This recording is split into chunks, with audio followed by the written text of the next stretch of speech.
Hi everyone, I am doing a quick overview video to show you some important things to look at on Moodle here. This setup of this course is a little bit different. This is a field experience where you do the coursework portion with me online, and then you are doing your field work with your mentor teacher.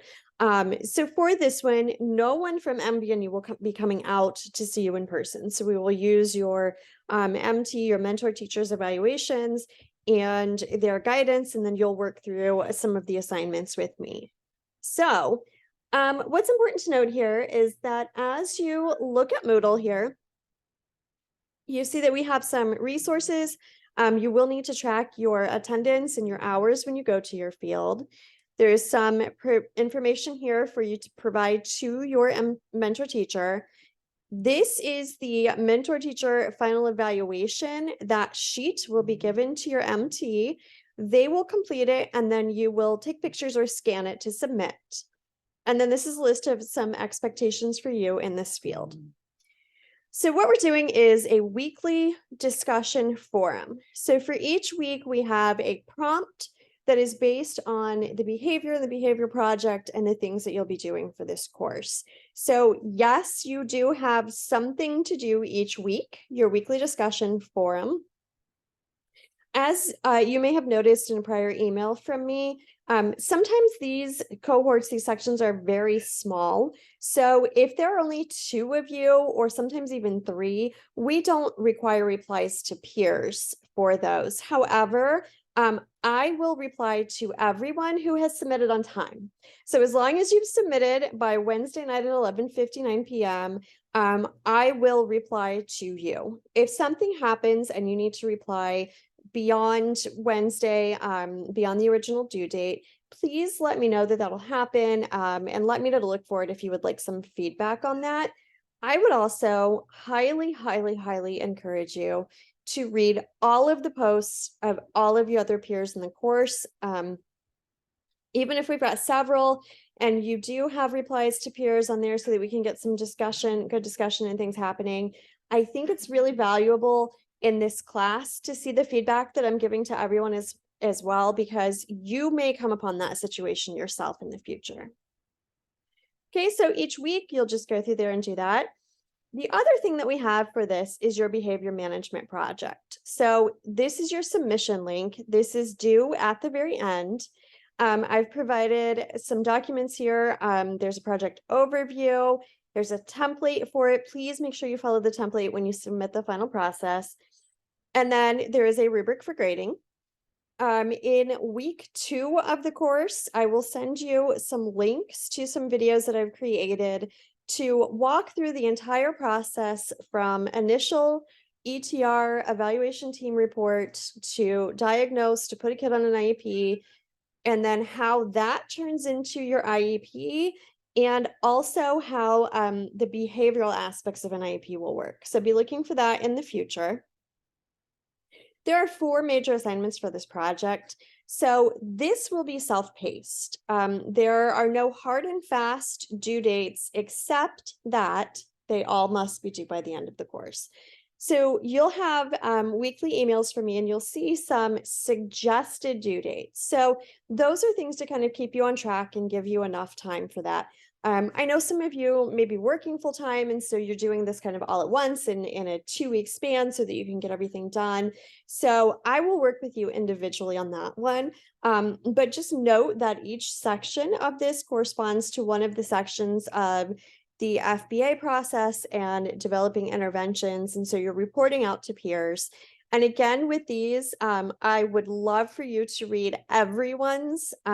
If we do happen to get a large class, that would be fantastic.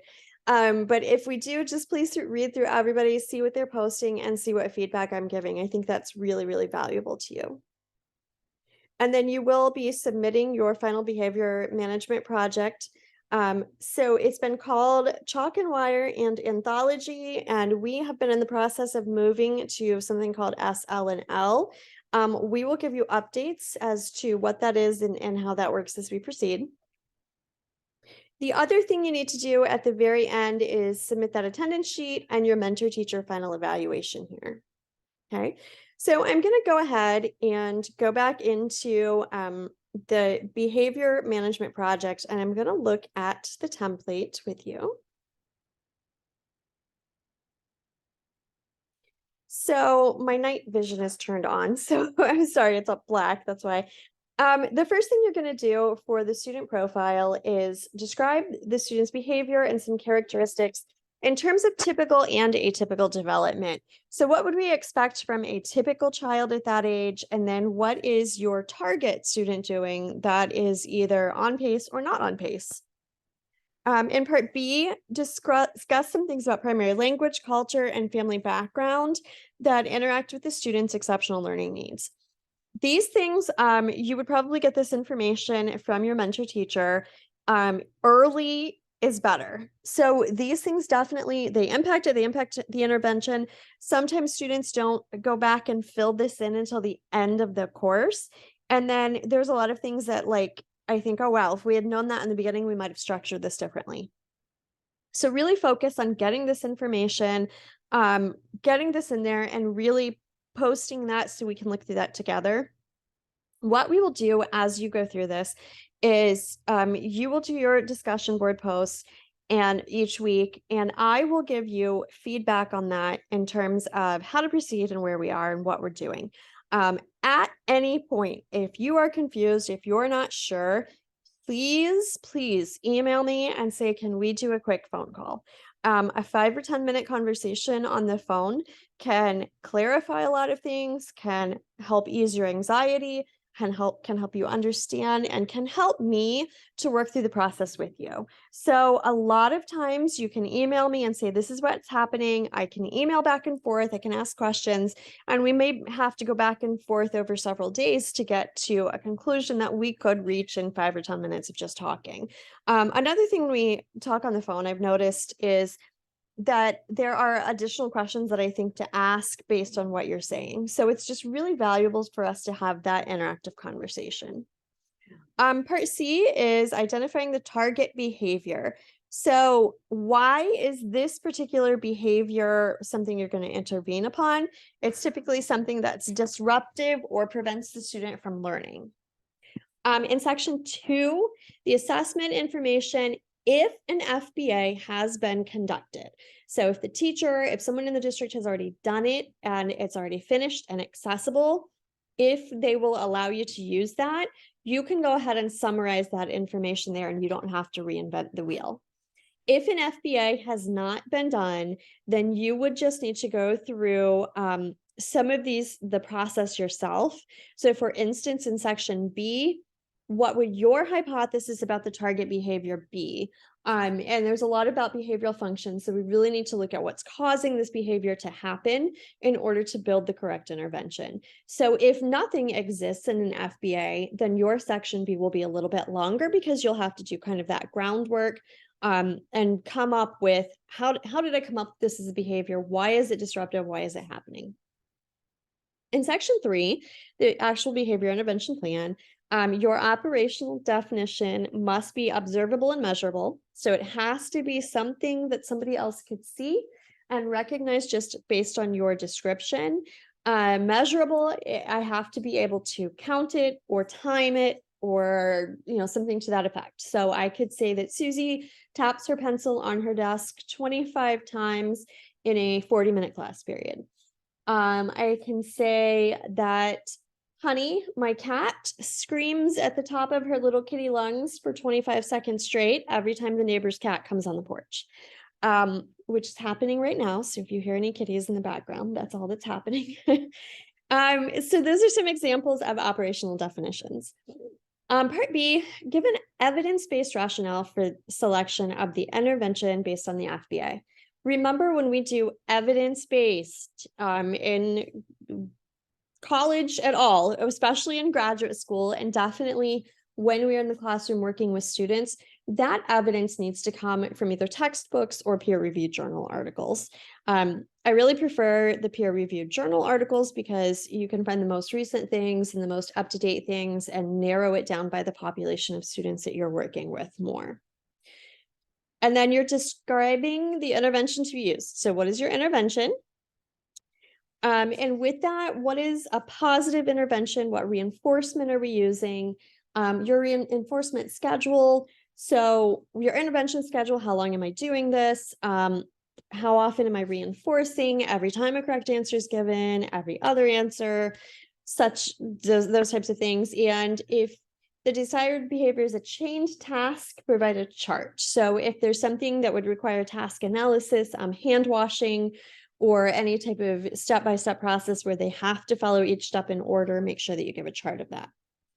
Give behavioral objectives that state the desired change. So we may want Susie to reduce her desk tapping to only 2 times per 40-minute class period. And then provide thorough detail describing the changes that you would implement in any routines, procedures, or anything in the environment, those things within the classroom that could be causing the behavior to change. And then your results. So what you're going to do is pre and post intervention graphs of the target behavior. If you're a whiz with Excel and you can figure out how to do pre-intervention and post-intervention all in one, that's fine. If you're me and you're Googling how to make a graph for each part of it, you can do 2 separate ones, that's fine. And then a narrative interpretation of the results. So tell me, based on your graph, how you think it went. And then a plan for generalizing results and student self-sufficiency. So how can we get these results across other classrooms? And how can we prepare the student to continue these results even when you're not there? Okay, so as we go through, if you have any questions about that specifically, let me know.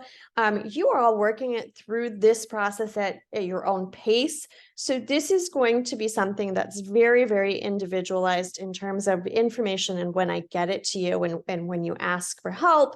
We'll have those weekly emails and say, hey, this is where we should be.